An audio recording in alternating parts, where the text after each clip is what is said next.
భద్రాద్రి కొత్తగూడెం జిల్లా ప్రజాపాలన విజయోత్సవాల సందర్భంగా ఆళ్లపల్లి మండలంలో కాంగ్రెస్ పార్టీ మండల అధ్యక్షుడు పాయం రామనర్సయ్య ఆధ్వర్యంలో ఘనంగా నిర్వహించారు. ఈ కార్యక్రమంలో ముఖ్య అతిథిగా పినపాక ఎమ్మెల్యే పాయం వెంకటేశ్వర్లు పాల్గొని వివిధ గ్రామాల్లో అభివృద్ధి కార్యక్రమాలను ప్రారంభించారు. కస్తూరిబా ఇంగ్లీష్ మీడియం స్కూల్లో తనిఖీ చేసి అక్కడ విద్యార్థులకు పెడుతున్న భోజనం వివరాలు అడిగి తెలుసుకున్నారు. 25 మంది లబ్ధిదారులకు కళ్యాణ్ లక్ష్మి షాదీ ముబారక్ చెక్కులను పంపిణీ చేశారు. వివిధ కారణాలతో మరణించిన కుటుంబాలను పరామర్శించారు. ఈ కార్యక్రమంలో అధికారులు, మాజీ ఎంపీపీ, మాజీ సర్పంచ్లు, కాంగ్రెస్ పార్టీ నాయకులు, కార్యకర్తలు పాల్గొన్నారు. నాటి కార్యక్రమానికి అధ్యక్షత వహిస్తున్నటువంటి కాంగ్రెస్ పార్టీ ఆళ్లపల్లి మండల అధ్యక్షులు పాయం రామనర్సయ్య గారు, వేదిక మీద ఉన్నటువంటి పెద్దలందరికీ, ఈ కార్యక్రమంలో పాల్గొన్నటువంటి నాయకులకు, కార్యకర్తలకు, మహిళా సోదరిమణులకు, మీడియా వారికి అందరికీ ముందుగా నా తరపున నమస్కారాలు. తెలంగాణ రాష్ట్రం ఏర్పడ్డ తర్వాత ప్రజాప్రభుత్వం, మన ప్రభుత్వం, కాంగ్రెస్ పార్టీ అధికారంలోకి వచ్చి సంవత్సరం అయిన సందర్భంగా డిసెంబర్ 1 నుంచి 9 వరకు ఈ సంవత్సర కాలంలో ప్రభుత్వం చేసినటువంటి పథకాలను ప్రజలకు వివరిస్తూ ప్రజాపాలన విజయోత్సవ కార్యక్రమాలు నిర్వహించాలని మన ప్రభుత్వం ఆదేశించింది.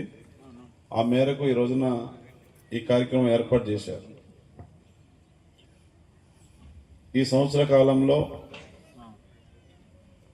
అనేక అభివృద్ధి కార్యక్రమాలు, సంక్షేమ కార్యక్రమాలు మన ప్రభుత్వం చేపట్టింది.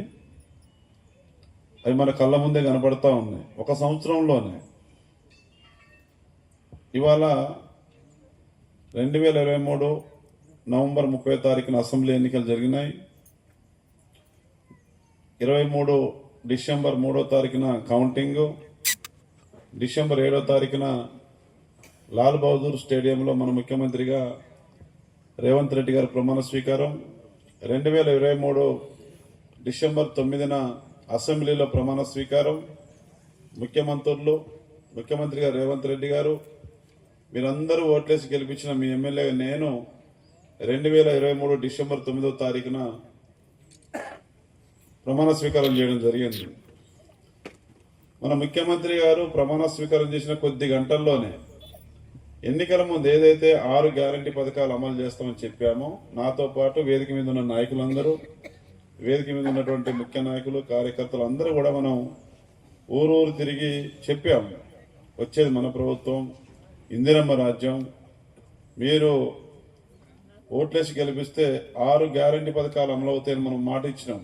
మన మాట నమ్మారు, మనం చెప్పింది విన్నారు, మనకు ఆశీర్వదించి ఓట్లేసి గెలిపించారు. మామూలు మెజార్టీ కాదు, అసెంబ్లీకి మన నియోజకవర్గ చరిత్రలో ఎప్పుడు కూడా అంత మెజార్టీ రాలా. 35,000 ఓట్ల మెజార్టీ ఇచ్చినారు. అది మామూలుది కాదు. భవిష్యత్తులో అంత వస్తారో అది ఎవరికి కూడా నాకు తెలియదు. కానీ ఇవాళ ప్రమాణ స్వీకారం చేసిన కొద్ది గంటల్లోనే మన ముఖ్యమంత్రి గారు మొట్టమొదటిది మహిళల పట్ల